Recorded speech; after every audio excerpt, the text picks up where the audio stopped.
Namaste, and welcome to this, our very first live Q&A in Femina Flourish Lounge. I'm testing out new technology for now. As you can see, I have borrowed my husband's Riverside app to see if we can make this work. Bought a microphone that hopefully will improve the sound of the video. The first live Q&A is not what it is exactly. Those of you who are here with me, I know that I used to do this every Wednesday, opening up for a live Q&A where everyone could participate and ask their questions if something had shown up during the week. This is what I'm opening the ball to now as well. You are more than welcome to come and join and ask your questions. I think it's important that we are here to support one another. This is a community where we are meant to reach out, ask for help, ask for guidance, and be the complete, I want to say, an utter foundation for each other. The spiritual path can be a very rough one. Thus, it is important to know that there is a community that's ready to lend us the support that we need when we need it. I asked a question today, what your hurdle spiritually is this week. We are in the first week of May, and things are already lining up the way I predicted in late April. May is going to be a lot about shifts, changes, and the first week of May was going to be a lot about ego and a lot of resistance to the ego. And there's this, when I say that there's a resistance in the ego, like we are not ready to give up what we are asked to give up, or we will be challenged on the ego in a way where how we used to identify ourselves has to change, and we have to look at ourselves in a different way now, a different light, from a different perspective. Whatever it is for you, it is this need for change that's happening, that we're being nudged towards.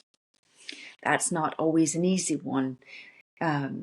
We would usually call that tower moments, where the ego has to fall for something real to grow from it.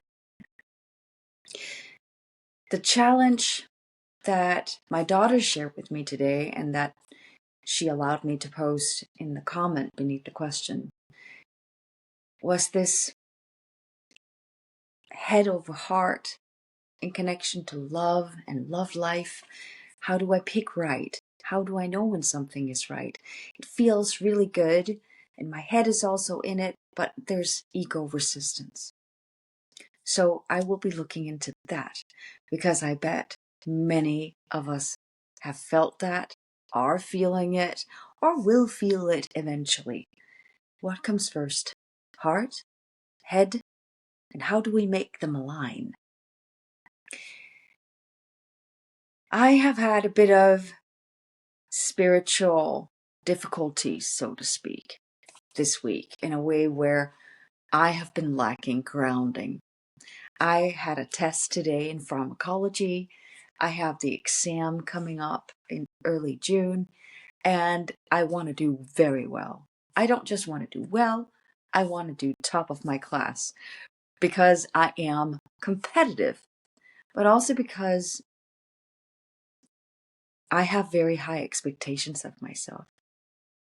I think it's an interesting subject, but I've also had to ask myself, like, is it worth becoming completely neurotic over? Is it worth losing my groundedness over?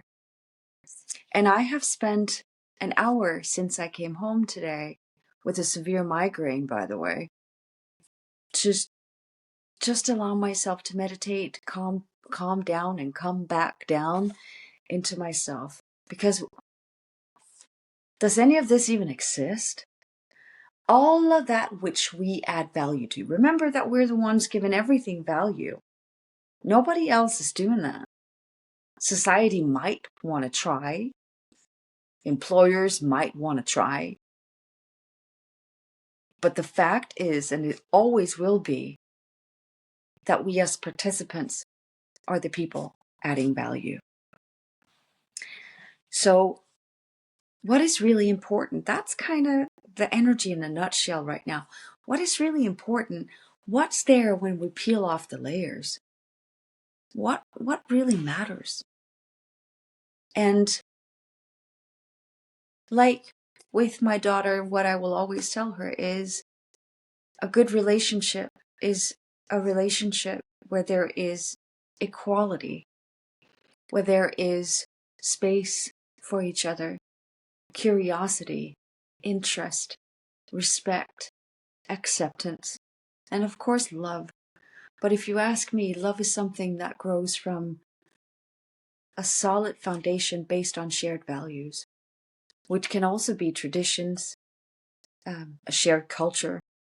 And I know how difficult it is when there are two different cultures involved. Excuse me. And some of the things that we experience in relationships has nothing to do with love per se, but that which love is built on, or what love needs to grow. And something that can never go away is a good friendship when we keep adding value to it. And that's the same thing about love. It is not something that just is. It is something we work on. It is something we keep giving into, adding to. So, like, I'm not the wise person who said this first, but love is a verb. It is something we do. Can the mind think on its own? Well, then we have to consider the split of personalities. Because then there's the ego construct. The ego that has been built over the years, as many years as you are, where we've been taught things, maybe even indoctrinated things. And then there's the soul that wants to come through and guide us on our way. And the better we are at switching off the ego and choosing the path of the soul, the more we get to follow what's right. Some people speak as if soul is only love. Soul is not only love, but it speaks in loving terms. It speaks through the heart, but it will also speak to your head. It will speak to what is good for you. And something we always feel first. But if we can't translate our feelings into thoughts, we can't make choices, because we do use our mind to make choices with, to think about consequences, to think about paths ahead. So if we are good at listening to the soul, translating it into thoughts that are good and choices thus that are good, we will be led on a nice path. And I'm not saying an easy one necessarily, because we always have to make new choices. But if it is the path of the soul, it will be lighter. When we choose the path of the ego, we choose the one with the most resistance. And some of us have done that more than once, more than twice, right? More than 100 and more than 1,000 times. I had to really work spiritually, as in truly connect fully with my soul and something outside of myself. And some psychologists might want to call this complete dissociation. I had to completely dissociate from my human physical existence, because I could not live in that soulless vessel. There had to be more. And the more was the path of the soul that was calling me, that I had to do more of that. And then the path I'm on right now is the implementation, where I allow my soul to create a new ego, a conscious one that can lead me in a much better way. Hopefully, I'll get back to you on that when it's actually happening. I'm not saying it's not. The thing is, I don't know if it's ever going to happen 100%. So there might be, steps on the way. And sometimes we fall and we have to get back up. But I do know that most days and most of my hours during the day, I am on the path of my soul. Speaking of which, tonight, just before coming on, I asked my daughter to help me test my new equipment. But she couldn't get on because her phone is really not good anymore. Luckily, she's getting a new one on Monday. But what she did find was that there were people talking about House of Items, my old business, on YouTube, saying that, oh yeah, unfortunately she left. What a loss. We haven't seen her. She deleted everything. But see, that's the thing. Like Melissa said, you should never have changed the name, Mom. Well, I should. I had to change. And even if when she mentioned that, I sat and was like, dang it, I did have a lot of fun with that business, but it had taken a life of its own. Hoi was something that people connected with a certain concept, the twin flame journey. And for me to move away from that, I had to also give up House of Items and change that. And I tried, and I've fumbled around kind of like I knew somewhat what I wanted to do, and some of the elements were there, but not all that I was meant to put in. And then I had to change, and I had to change, and I had to change. And if there's something a company can't handle, that's it. So when you do, like I have a degree in marketing and branding, in organizational communication, it doesn't really work because I managed to brand House of Items quite well, which means that it had taken a life of its own. I could not go where it had gone without me.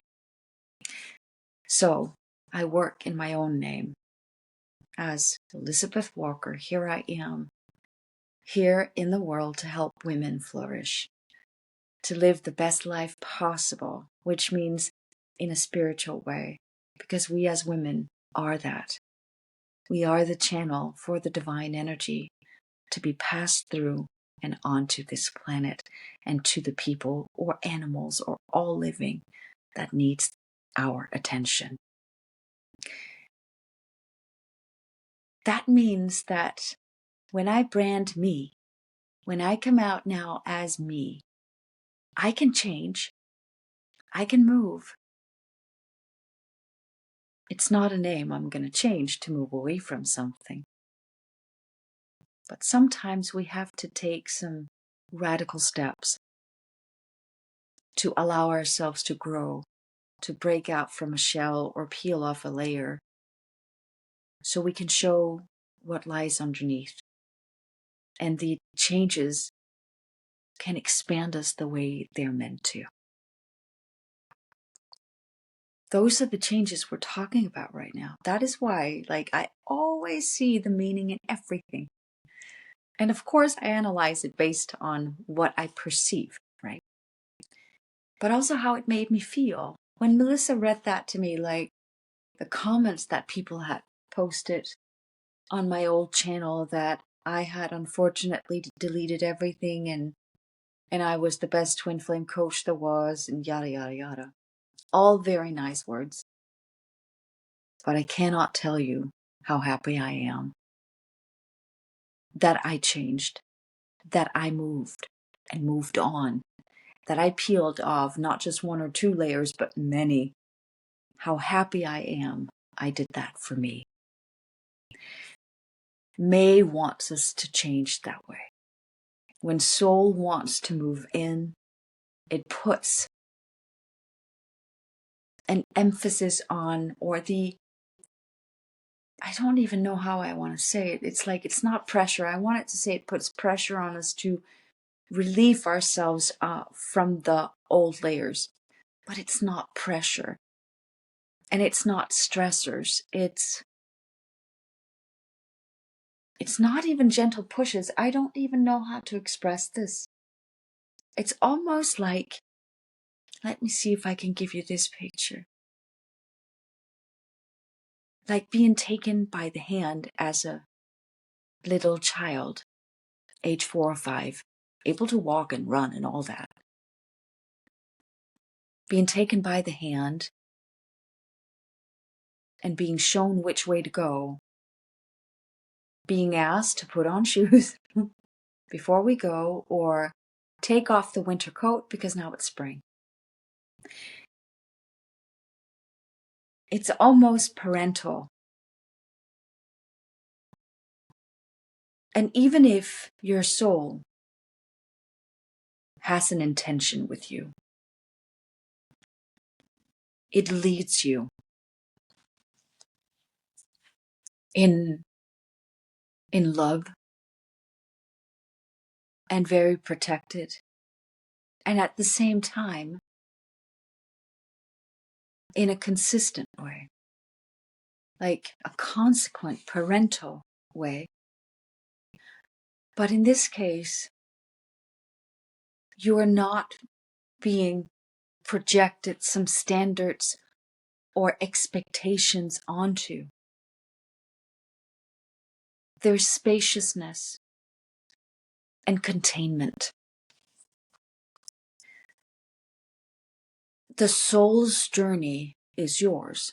Your soul's journey is your journey. And you do nothing without your soul. But sometimes your soul says, you forgot I was here. Or, hello, I'm still here. Pay attention. And we don't always listen, because sometimes we do need to wallow in our own pain or sadness. Sometimes we gain something from it, and then it's important that we look at what that is. Like, why did I become so completely stressed and neurotic about this test today? I was scared of my teacher. Why? Because she has high expectations. Not only like, or should I say, she mirrors my own high expectations right back at me. So when I look at her, I feel a pressure. And I just realized that she doesn't expect much, but she sends the energy out that is like, she wants a lot for us in the class. She wants a lot for her students. So that's kind of like what she mirrored back at me, my own very high expectations and standards of my own character and my own intelligence. And of course, I managed very well. And I could go home and relax, but I had to go home early because I had gotten a migraine from it. That was how neurotic I was about it, you see. Is that a spiritual hurdle? Yes. Because I forgot my soul. And in that situation, I should actually just ask my soul, like, can you assist me here, please? Because I can feel I'm getting pretty hard on myself here. And the soul would say yes. Like, I woke up this morning and I was like, oh, the case doesn't speak of high cholesterol. She's not diagnosed with high cholesterol. She's diagnosed with hypertension and diabetes too. And I was like, so what might that be?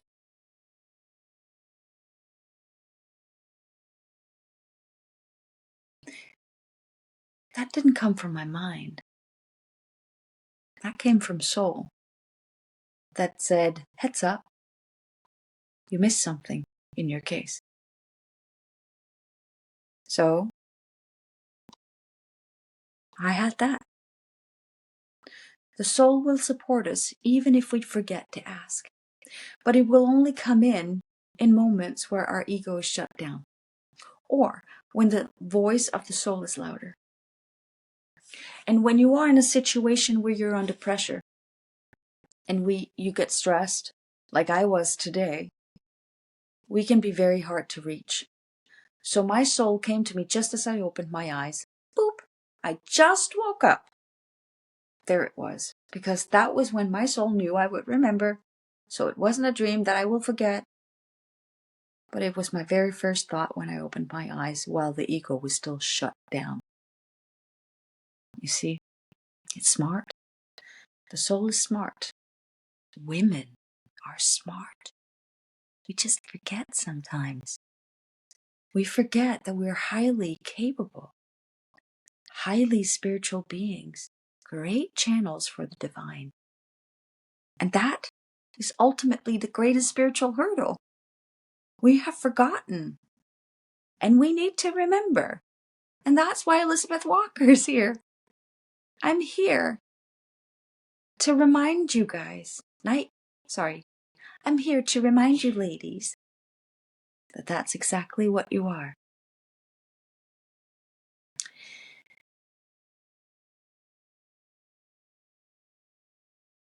A live Q&A is a place where you can come and ask questions. And I don't decide which questions you ask. That's what I can give you. The answers, the messages, the understanding. What I do love is to pass on what I have learned, what I have been told by my guides and angels through my life, and how that has helped me, because I really deeply wish to help as many people as I can, as many women as I can. Because if we don't acknowledge our spiritual abilities, we don't acknowledge our power. And it's not power over others. It's the power within. It is the power to know the difference between mystery and reality. My daughter was listening to this show, The Diary of a CEO. I really like his show on YouTube. And there was this astrophysicist being interviewed by the CEO, and he talked about how in his life there was no mysteries. He did not believe in anything other than the science, what he could see. To me, that's a very poor life. And at the same time, I cannot unsee what I have seen. I cannot unknow what I know. And I cannot minimize the wisdom I've gained. To an astrophysicist like him, it's probably nothing but phantoms of my brain. I actually heard a biologist say that it was a psychological parasite to be religious, have faith in something that's not seen. To me, that's actually the beauty. To be so open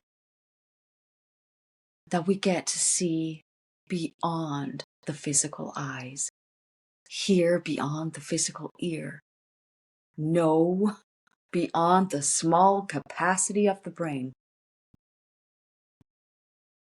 feel beyond the physical body, to me, that's real. What we see with our physical eyes are not always real.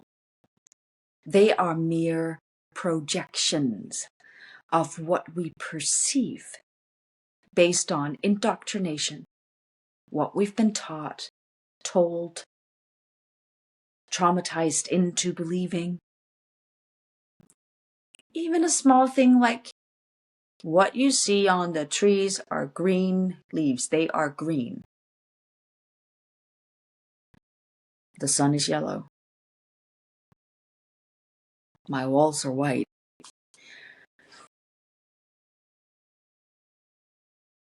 And we need to move beyond that. That's another change in May.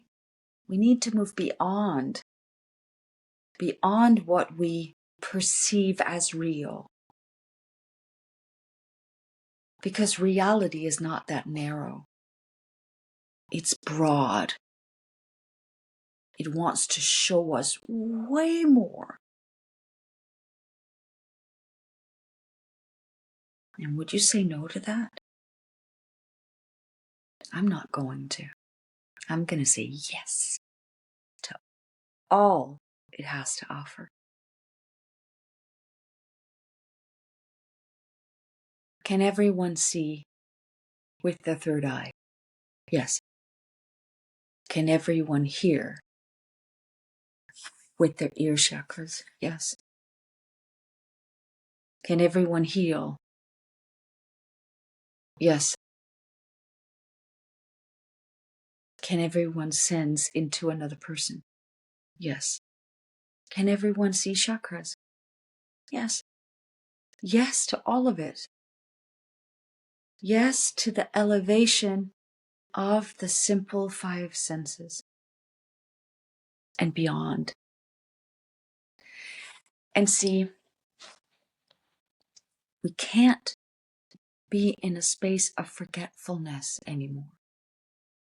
We have to move into reality. And reality is not what we see with our physical eyes. We have to become so pure that we can allow ourselves to see things anew, to experience everything as something entirely new. So when I say that I'm now doing live Q&As again, and even on Wednesdays again, as I used to do before, they're not the same. They can't be, because I am not the same. But Wednesday is a good day. It's in the middle of the week. Nothing much is happening on a Wednesday. So why not do a live Q&A in Femina Flourish Lounge? I think that for a long time, I had to step away from all the spiritual stuff. I had to learn how to be more physical. And I bet we're all going to go through that. We're all going to go through the connection to soul, gaining that and understanding the universal energies and what the universe is. When I met that energy first and saw nothing, and the universe was in the mouth, like God's mouth, as the divine expression, I learned to love duality. I learned to love fear because it teaches me about my love. I learned to love darkness because it teaches me about light, and so on and so forth.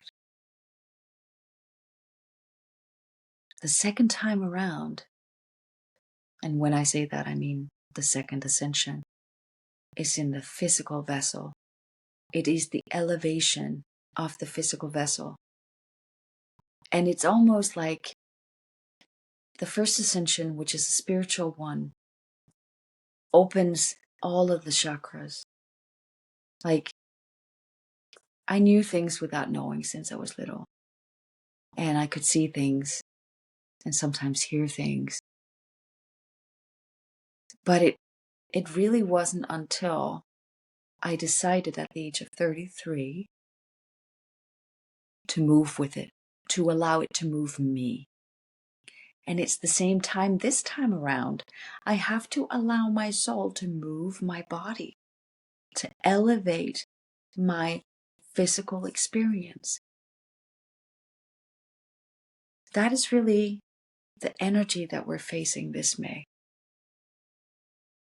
That shift, that transformation. And when it comes to my daughter, it's about a love connection. It's about relationship. For me, it's about my spirituality in my body as a part of my daily life again. It is about once again stepping forward into the world, producing videos, sitting here, and making an effort to reach out into the world again. And even if I've done it for many, many years, it is still a hurdle. It's not necessarily a spiritual hurdle. It's an ego hurdle that wants to be in conflict with my spirit. And I have to face that challenge. I'm excited to hear about your challenges.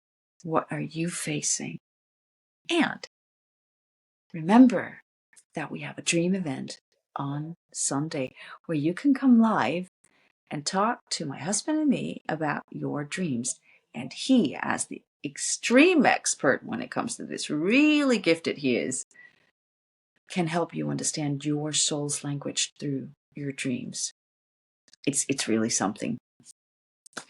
He's really skilled at that. And we do that this Sunday. So I'm excited about that. And I don't mind being the one to share a dream first that he can dive into with me, so you get to see how it works. Right? But we need a little card. We need a little card for our Femina Flourish Lounge, this energy of women in this group. And of course, we're going to get the energy of a Journey of Love card. And we get number 42, the Blood Dance. Can you see it? Let me see if, can I do something? So yeah, that might actually be better. Yeah. The Blood Dance, number 42. So I will read that. See, what I find interesting is that it has all of this red energy, like root chakra energy. It has all the green heart chakra energy. And then we have the yellow right there, like the sun, that, or like a tunnel through that almost calls us into it. So we could connect the yellow to the solar plexus, right? Okay, number 42. Let's see what that says. Ready. The heart craves life and the blood responds. In relationship to each other, life happens.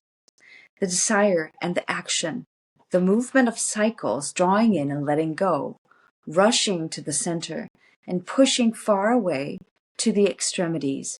It is the cycle of relationship, dancing between self and other, into oneness and into individuality.